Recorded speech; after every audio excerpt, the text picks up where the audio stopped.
नमस्कार प्रिय भक्तगणों, आज मैं आप सभी को इस महत्वपूर्ण वीडियो में बताने जा रही हूँ कि मकर संक्रांति का जो पावन पर्व है किस दिन मनाया जाएगा। क्योंकि हर साल की तरह असमंजस की स्थिति बनी हुई है। हमेशा से हम 14 जनवरी के दिन मकर संक्रांति का त्यौहार मनाते हैं, तो इस बार मकर संक्रांति किस दिन मनाई जाएगी, 14 तारीख को या 15 तारीख को? पुण्यकाल क्या होगा, महापुण्यकाल कब है जिसमें स्नान दान किया जाएगा, दान करने का सही समय क्या होगा, हमारे जीवन में सूर्य देव के शुभ प्रभाव हमें कैसे प्राप्त होंगे, और मकर संक्रांति के दिन किए जाने वाला गुप्त लक्ष्मी का महा उपाय आप लोगों के साथ आज मैं शेयर करूंगी। साथ ही आज के दिन आपको शिवलिंग के निकट एक उपाय जरूर करना है जो प्रत्येक मनुष्य के जीवन में सुख समृद्धि लेकर आता है। ये भी जानेंगे कि मकर संक्रांति के दिन क्या करें और क्या चीजें कदापि ना करें। आज की वीडियो में हम जानेंगे कि मकर संक्रांति के दिन वो क्या 2 चीजें हैं जिसको भूलकर भी दान नहीं करना चाहिए। अगर आप ऐसा करते हैं तो आपके घर में गरीबी आने से कोई नहीं रोक सकता। साथ ही आज की वीडियो में हम जानेंगे कि संक्रांत में आपको क्या क्या चीजें दान करनी चाहिए। तो दोस्तों, क्योंकि इस वीडियो में आपको मकर संक्रांति से संबंधित सभी वीडियो में बताने जा रही हूँ, तो ये वीडियो थोड़ी सी लंबी हो सकती है, लेकिन आपको समय निकालकर इस वीडियो को पूरा जरूर देखना है। वीडियो की हर बात बहुत ही ध्यान से सुने। दोस्तों, वीडियो शुरू करने से पहले पूरी श्रद्धा के साथ कमेंट सेक्शन में ओम आदित्याय नमः, सूर्यदेव की कृपा आप पर सदैव बनी रहे, इसके लिए लिखें। वीडियो को लाइक करें और हमारे चैनल सनातन स्तुति सुनीता को सब्सक्राइब अवश्य कर लें। प्रिय भक्तगण, आप सभी जानते हैं कि मकर संक्रांति का हिंदू धर्म में बहुत महत्व है। इस दिन गंगा स्नान दान का विशेष लाभ होता है। ये त्योहार जनवरी के महीने में 14 या 15 तारीख को पड़ता है। शास्त्रों के अनुसार भगवान सूर्य 12 राशियों में भ्रमण के दौरान जब मकर राशि में प्रवेश करते हैं तो मकर संक्रांति का त्योहार मनाया जाता है। तो ऐसे में 2025 में 15 जनवरी को होगा या 14 जनवरी को होगा, ये जानेंगे। देखिए, 2022, 23 और 24 में 15 जनवरी को मकर संक्रांति का त्योहार मनाया गया था। तो कई लोग ये सोच रहे हैं कि क्या इस बार भी 15 तारीख को ही होगा, लेकिन प्रसिद्ध ज्योतिषाचार्य की बात सुने तो वे बता रहे हैं कि मकर संक्रांति प्रिय भक्तगणों, देश भर में इस त्योहार को जो अलग नाम से जाना जाता है, इस बार 14 जनवरी को मनाया जाएगा। और आपको बता दूं कि ये त्योहार चंद्रमा की विभिन्न स्थितियों के आधार पर मनाए जाने वाले हिंदू त्योहारों में से एक है। इस दिन से दिन बड़े होने लगते हैं और रातें छोटी होने लगती हैं। ये पर्व एक संक्रांति पर्व है। इस दिन रात बराबर होती है और दिन के बराबर होती है। मकर संक्रांति को लेकर इस बार लोगों के मन में जो संशय था वो मैं आपको क्लियर कर देती हूँ कि 14 जनवरी के दिन मकर संक्रांति का त्योहार मनाया जाएगा। दोस्तों, अब आप देखिए, इस दिन जो है सूर्य जो है धनु राशि को छोड़कर मकर राशि में सुबह 8:44 पर प्रवेश करेंगे।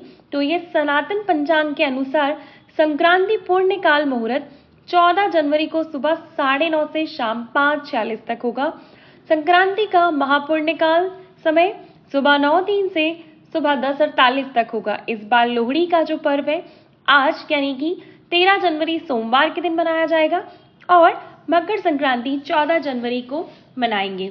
इस दिन माघ मास कृष्ण पक्ष की प्रतिपदा तिथि होगी। तो ये माह के महीने की जो गंगा दान, स्नान, तीर्थ आदि जगहों पर स्नान करने का विशेष महत्व है, इसी दिन होगा। और इस बार 14 जनवरी को महाकुंभ भी लग रहा है, जो कि 12 वर्षों बाद लगता है। तो इस दौरान प्रयागराज में गंगा स्नान का विशेष लाभ मिलेगा। मकर संक्रांति के दिन सुबह की दिनचर्या आपको करनी होगी, यानी कि प्रातःकाल उठ जाना है और आसपास कोई नदी, तालाब, सरोवर हो तो वहां जाकर आप स्नान कर सकते हैं। देखिए, ऐसा कर पाना सभी के लिए संभव नहीं, क्योंकि बहुत से लोग शहरों में रहते हैं और ऐसे में कोई पवित्र नदी आसपास होना हर किसी के लिए आसान नहीं होता। तो आप क्या करेंगे, आप जिस भी जल से स्नान करने जा रहे हो, आपको मकर संक्रांति के दिन गंगा जल उसमें डालना है और उसके बाद थोड़े से काले तिल मिलाकर आपको उससे स्नान करना है। देखिए, काले तिल से आपको शनिदेव और सूर्यदेव दोनों की कृपा मिलेगी और आपके जीवन में जो भी ग्रह दोष है सूर्य से जुड़ा हुआ या शनि से जुड़ा हुआ, वो भी इस काले तिल के स्नान करने से समाप्त हो जाएंगे और बहुत पुण्यदायी और धन प्रदायक माना जाता है इस तरह का स्नान करना मकर संक्रांति के दिन। यदि गंगा जल और तिल मिलाकर स्नान करें, काले तिल, सफेद तिल, जैसे भी तिल आपको मिल पाए आप यूज कर सकते हैं, लेकिन पूरी कोशिश करें कि काले तिल आपको मिल पाए।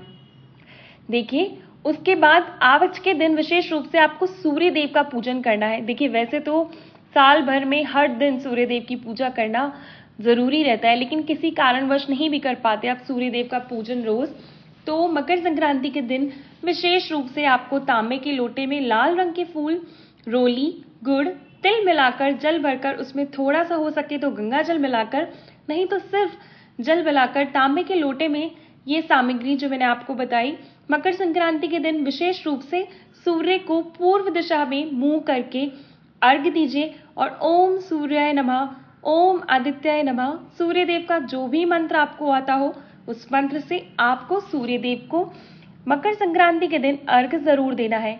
कोशिश करिएगा कि जल्दी उठकर ऐसा कर पाए। देखिए, अगर आप जल्दी नहीं कर पा रहे तो भी पूरी कोशिश करें कि सुबह के 10 बजे तक तो आप अर्घ दे ही दीजिए, और कोशिश ये भी करें कि आप अर्घ आपके घर के परिवार के सभी लोग दें। अर्घ देने के पश्चात स्नान दान आप का हो सके इसके बाद में, क्योंकि स्नान आप कर चुके होंगे सूर्यदेव को अर्घ देते हुए समय, तो उसके बाद दान जरूर करिएगा। दान का स्कंद पुराण में विशेष महत्व बताया गया है। कहा गया है संक्रांति के दिन दान करना आपको अन्य दिनों से तो कई गुना अधिक फल दिलाता है। तो संक्रांति के दिन आपको दान जरूर करना चाहिए। और संक्रांति के दिन किन चीजों का ध्यान करना चाहिए वे ध्यान से समझ लें। देखिए, संक्रांति के दिन खिचड़ी का दान किया जाता है। इसके साथ ही गर्म वस्त्र गरीबों को दिए जाते हैं। कोई भी चप्पल, जूते का दान आप कर सकते हैं, और टोपी, कंबल, इस तरह का जो भी आपके सामर्थ्य के अनुसार बन पड़े उसका दान करें। संक्रांति के दिन मोमबत्ती और माचिस का भी दान किया जाता है। कहा जाता है कि 14 मोमबत्ती और 14 माचिस का दान जो करता है उसे अगले जन्म में भी रोशनी प्राप्त होती है। दोस्तों, मकर संक्रांति के दिन तिलों का दान करें, गुड़ का दान करें। जितने तिल आप दान करेंगे उतने जन्मों तक आपको सुख समृद्धि प्राप्त होगी। मकर संक्रांति के दिन भूल कर भी किसी को कैंची, चाकू, इस तरह की ये 2 चीजें ना दें। मकर संक्रांति के दिन पुराने वस्त्रों का दान भी बिल्कुल ना करें। मकर संक्रांति के दिन बाल आदि ना कटवाएं, और इस दिन जो कोई भी दान करता है उसे 100 गुना होकर वापस प्राप्त होता है। मकर संक्रांति के दिन खिचड़ी का दान करना विशेष लाभ देता है। आटे का दान किया जाता है। उड़द, तिल, गुड़, यदि आप अखंड सुहाग की कामना करते हैं तो सुहाग की चीजें दान करना सर्वश्रेष्ठ है। चावल का दान करना भी बहुत शुभ माना जाता है। और इसके बाद यदि क्षमता है तो कंबल का दान कर सकते हैं, क्योंकि इस समय ठंड का मौसम रहता है, तो गर्म चीजों का दान करने से शनि देव अति प्रसन्न होते हैं। चप्पल का दान करने से भी शनि देव की विशेष कृपा आपको प्राप्त होती है। और यदि आपका दुर्भाग्य चल रहा है, मतलब घर में बहुत ज्यादा परेशानी चल रही है, तो आप नमक का दान कर सकते हैं, परंतु कभी भी खाली नहीं किया जाता। नमक के साथ अन्य सामग्री दान जरूर करें। इसके बाद शनि आपके ऊपर से जो भी खराब दशा चल रही है, जो भी आपका शनि दोष है, उससे अगर आप परेशान हैं तो उड़द की काली दाल जो होती है उसका दान करें। काले तिल का दान करें। सरसों के तिल का दान कर सकते हैं। काले कपड़ों का दान करना विशेष लाभकारी होता है।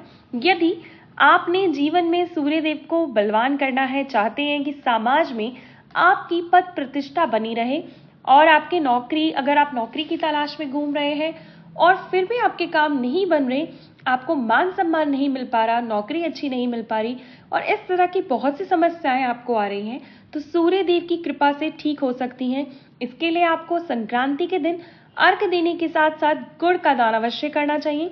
इसके बाद आपको एक विशेष कार्य करना चाहिए कि ब्राह्मण देवता को आज के दिन जो भी गुड़ का दान करता है, यानी संक्रांति के दिन जो भी गुड़ का दान करता है, उसके साथ साथ उन्हें तिल का दान करें। हो सके तो उड़द के साथ में जो खिचड़ी होती है चावल की, आप उसका दान करें यथासंभव हो तो। एक ब्राह्मण को संक्रांति के दिन भोजन अवश्य कराएं, या फिर गरीब व्यक्तियों में जाकर जरूर बांट कराएं। इससे आपके जीवन में जितनी भी परेशानियां चल रही हैं वो जल्दी आपको ठीक होती नजर आएंगी। और संक्रांति के दिन भूल से भी तामसिक भोजन को हाथ ना लगाएं। मांस, मदिरा सेवन बिल्कुल ना करें। किसी का अपमान ना करें। यथासंभव आपसे 1 रुपए का भी अगर दान बन पड़ता है तो वो दान भी आप ज़रूर दीजिए। 1 कटोरी आटा ही चाहे आप दान कर दें, वो विशेष लाभदायक होगा। यदि आपका कोई भी कार्य करने की क्षमता नहीं तो तिल का दान तो सर्वश्रेष्ठ बताया ही गया है। स्कंद पुराण में दान का जो वर्णन मिलता है वो ये है कि जो भी आप दान करेंगे उससे आपके और आपके परिवार की उन्नति ज़रूर होगी। और एक विशेष उपाय, शिवलिंग के पास कौन सा उपाय करना है वो मैं आपको बताती हूँ। देखिए, संक्रांति वाले दिन शिवलिंग का ये उपाय करने से धन की कमी कभी नहीं होती, क्योंकि कहा जाता है कि संक्रांति के दिन विष्णु जी और शिव जी दोनों ही गंगा तट पर स्नान करने गए थे। तो ऐसे में माँ लक्ष्मी उन्हें गुप्त रूप से देख रही थी, परंतु माँ लक्ष्मी को गुप्त रूप से विष्णु जी और शिव जी को देखते हुए शिव जी ने देख लिया था। तो ये बात उन्होंने विष्णु जी को बतलाई। इस पर शिव जी लक्ष्मी जी के पास जाते हैं और उन्हें वरदान देते हैं कि जिस तरह से माँ लक्ष्मी आपने हमारे गुप्त रूप से दर्शन किए, आपको गुप्त लक्ष्मी का नाम मैं आज से प्रदान करता हूँ। और जो व्यक्ति संक्रांति के दिन गुप्त लक्ष्मी का दान करता है उसके जीवन में कभी भी धन की कमी नहीं होगी, आरोग्यता बनी रहेगी, सुख समृद्धि की कमी उसके जीवन में कभी नहीं होती। तो आज के दिन विशेष रूप से टाइम आप जो है तिल के लड्डू में सिक्का रखकर भेंट कर सकते हैं किसी को, तो उसे गुप्त लक्ष्मी कहा जाता है। तो आपको क्या करना है, लड्डू के अंदर सिक्का रखना है या खिचड़ी के अंदर आपको सिक्का रखना है, मतलब आपको गुप्त दान करना है, किसी को बताना नहीं होता। शिवलिंग के पास आपको ये उपाय करना है और फिर एक कटोरी में काले तिल भर लीजिए। आप चाहें तो उसके अंदर सिक्का रख लें, 10 का सिक्का रखें, आप एक सिक्का रखें और 50 का नोट, 100 का नोट इस तरह से रख दें। मतलब एक सिक्का तो आपको अवश्य ही रखना है। आपको तिल के अंदर रखना चाहें तिल के अंदर रखें, खिचड़ी के अंदर रखना चाहें रखें। तो इस तरह से गुप्त दान अगर आप करते हैं, शिवलिंग के पास आप रख कर आते हैं, तो आप याद रखें कि मंदिर में कटोरी समेत ही आपको छोड़कर आना है। जो आप बर्तन ले गए हैं उसको वहीं पे छोड़ा है। स्टील का बर्तन ले जा सकते हैं, कांच का बर्तन नहीं ले जाना होता, प्लास्टिक नहीं ले जाना है। और इस तरह से काले तिल के साथ लक्ष्मी जी का दान करने से आपको शनिदेव का भय नहीं रहेगा, महादेव की कृपा सर्वदा बनी रहेगी और महालक्ष्मी की असीम कृपा आपको और आपके संपूर्ण परिवार को प्राप्त होगी। संक्रांति के दिन ये उपाय आपको अवश्य करना है। आशा करती हूँ कि मेरी ये सारी जानकारी आपको अच्छी लगी होगी, समझ में आई होगी। परंतु अगर कोई भी जानकारी आपको समझ में नहीं आई या किसी भी बात में आपको संशय है तो आप मुझसे कमेंट बॉक्स में किसी भी प्रकार के सवाल कर सकते हैं और इस वीडियो से रिलेटेड जो भी सवाल आप करेंगे मैं उनका कमेंट बॉक्स में ज़रूर रिप्लाई करूंगी। दोस्तों, चैनल से जुड़े रहने के लिए बहुत बहुत धन्यवाद। उम्मीद करती हूँ कि लोहड़ी का पर्व और मकर संक्रांति का पर्व आपके लिए और आपके संपूर्ण परिवार के लिए ढेर सारी खुशियाँ लेकर आएगा। सनातन स्तुति सुनीता को ढेर सारा प्यार देने के लिए धन्यवाद।